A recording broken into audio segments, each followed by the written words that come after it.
마음으로 읽는 성경.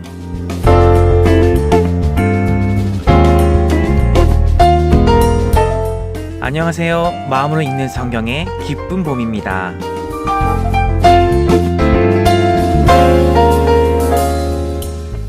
오늘은 크리스마스죠. 복되고 좋은 날, 여러분들은 어떻게 지내고 계신가요? 네, 저도 어제는 성탄 이브 자정 예배를 드리고요. 오늘 성탄 예배까지 드리고 나서 또 이렇게 지금 여러분과 만날 준비를 하고 있습니다. 오늘은 원래 창세기 5째 날을 묵상할 차례였죠. 그런데 날도 날인 만큼 성탄을 한번 묵상해 봐야 하지 않을까, 갑자기 이런 생각이 들더라고요. 그래서 오늘은 성탄을 함께 느껴보려고 합니다. 오늘은 어떤 성탄의 감동이 있을까 기대해 보시면서 마음으로 읽는 성경 지금 시작합니다.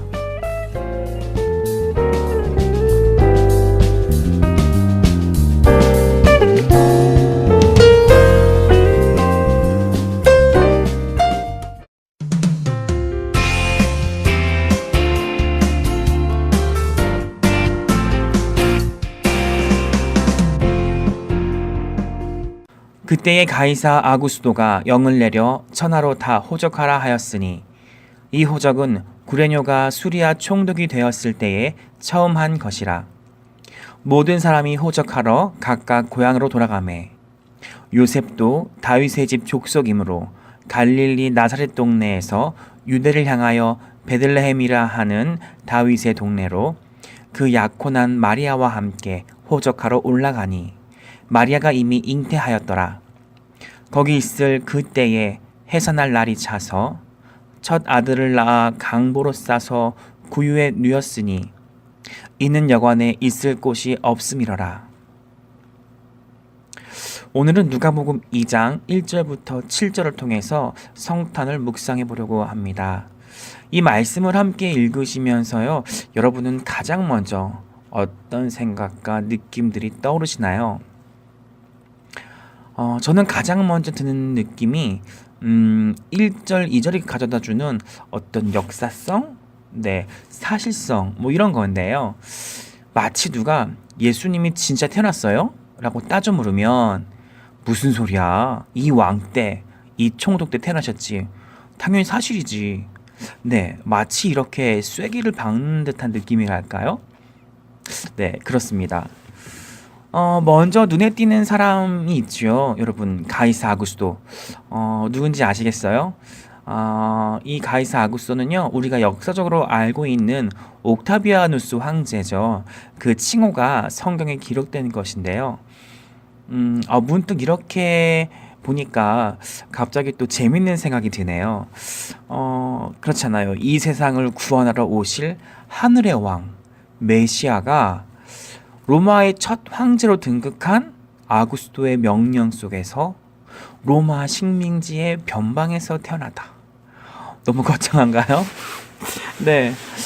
그 전체적인 모습은 세상 왕국에 하늘의 임금이 강림하시는 듯한 느낌인데요. 근데 또 현실 모양은 이 느낌과 전혀 상반되는, 네, 오묘하고 또 참 뭔가 미묘한, 네, 이런 느낌이 있네요. 두 번째 느낌은요, 뭔가 분주하고 바쁜 듯한 느낌입니다. 지금 로마의 지배 상태인 팔레스틴 전역의 사람들이 각자의 삶의 터전에서 자신의 고향으로 지금 헤쳐모여 하고 있는 중인 거잖아요. 그야말로 우리 명절의 설과 추석을 생각해보면 이것만큼 분주함이 또 있을까요? 또 이렇게 생각하고 보니 비록 타이로 인해 시작된 민족 대이동이지만 고향을 간다는, 네, 또 고향을 찾는다는 구수한 느낌과 설렘도 네, 느껴지네요. 그리고 세 번째로 드는 느낌은요, 불안감이 아닐까 합니다. 상상해 보면요, 지금 호적을 하러 가야 되는데 아내인 마리아는 만삭인 거죠.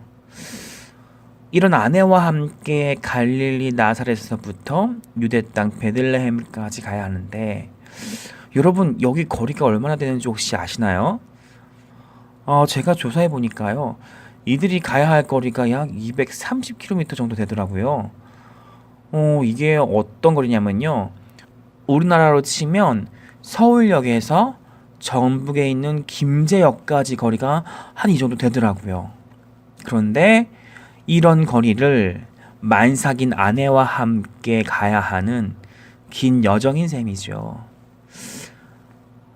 종이 이렇게 가면 며칠이나 걸릴까요?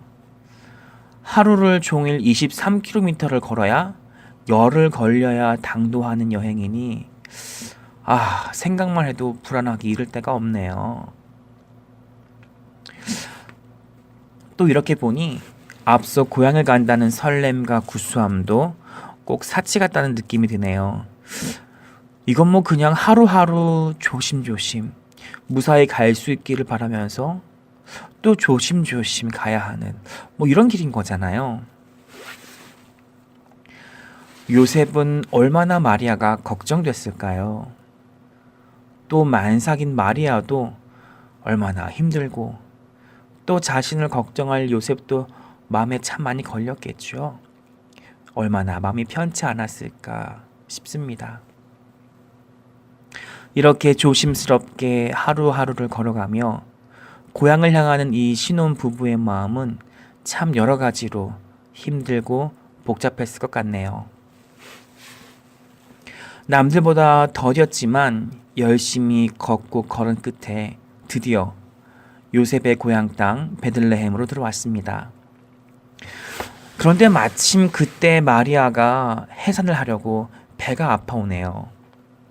남편 요셉은 갑자기 마음이 다급해지고 여기저기 빈 방이 있나 둘러보고 문을 두드려 봅니다. 이 집, 저 집, 또 앞집, 뒷집까지.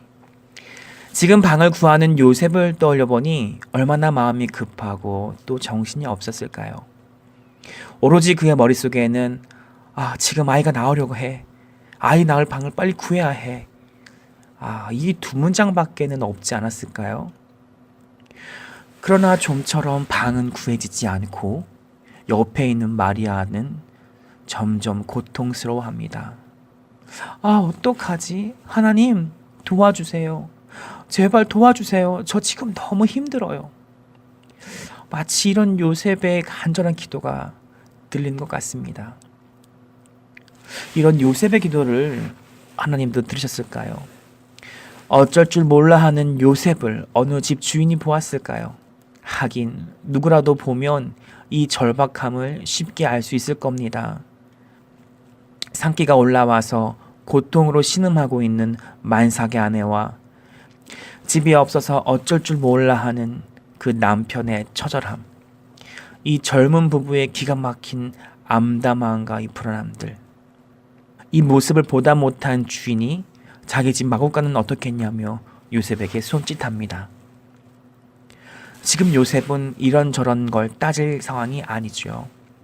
그저 어둠과 추위를 피하고 아내가 누워서 아이를 낳을 수 있는 공간이라면 그것이 그저 짐승들이 사는 마구간이라고 할지라도 분명 요셉에게는 너무나 간절한 곳이었습니다. 이런 마구간을 간신히 얻어 들어간 요셉은 일단 마리아가 누울 곳을 찾아 산모를 누입니다. 하지만 여전히 요셉의 당황스러움은 끊이지 않았을 것입니다. 아이가 어떻게 나올지, 그러면 또 어떻게 받아야 하는지, 젊은 남편이 혼자 감당하기에는 모든 것이 너무 생소했습니다. 이런 고민도 잠시 마리아의 큰 신음소리와 함께 아이가 나오려고 합니다. 마리아, 힘내요. 걱정 마. 내가 옆에 있어. 고통에 큰 숨을 뿜어내고 드디어 아이가 나왔습니다. 그런데 이를 어떻게 할까요? 탯줄을 잘라야 하는데. 혹시 그 정도 상식은 있어서 칼은 준비했을까요?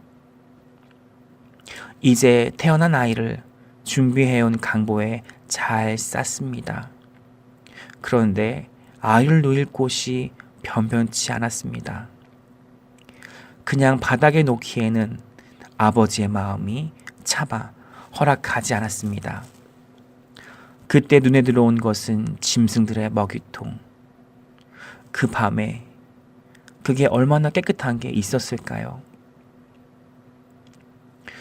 이렇게 묵상하고 있자니 제 안에 막 우라 같은 것이 치밀어 오르고 있는 것 같습니다. 저도 아이가 있는 아버지거든요. 하나님 아들이잖아요. 그런데 왜 저렇게 힘들게 나와야 했나요? 아니, 그 엄마 마리아가 무슨 죄가 있어서, 또 그 아빠 요셉은 또 무슨 잘못이 그렇게 많아서 저 고생을 하면서 하나님의 아들을 낳아야 했나요? 그런데 그 순간 제 마음속을 울리는 하나님의 말씀은 또 엄청난 그 무엇이었습니다. 너희들 욕심 때문에 툭 하면 전쟁하잖아. 세상에 전쟁통에 난리통에 길바닥에서 태어난 아이들이 얼마나 많겠니?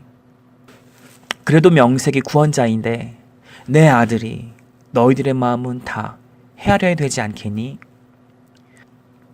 의리의리하고 좋은 집 좋지.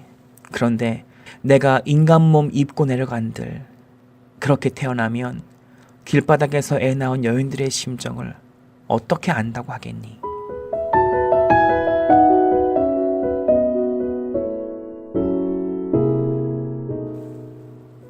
네, 묵상해보니 불안함이 또 울컥한 감동으로 다가와 마음이 먹먹해지네요.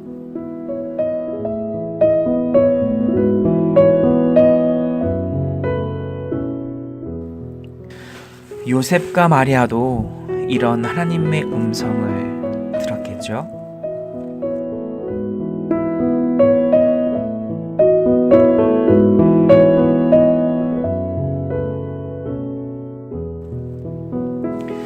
그러고 보니 요셉과 마리아는 힘들고 불안하기도 했지만 그 순간순간 요셉과 마리아가 지치지 않게, 또 마리아와 태중의 예수님이 다치지 않게 꼭 붙들고 인도하신 하나님의 일하심이 느껴지네요.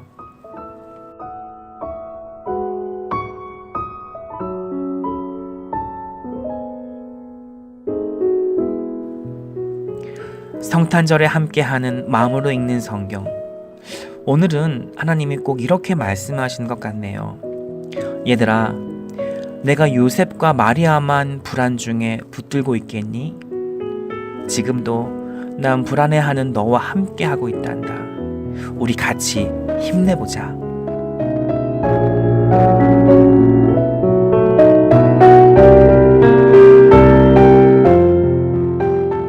불안한 요즘을 살아가는 우리 모두에게 이 말씀이 닿길 소망하며 오늘은 인사드립니다.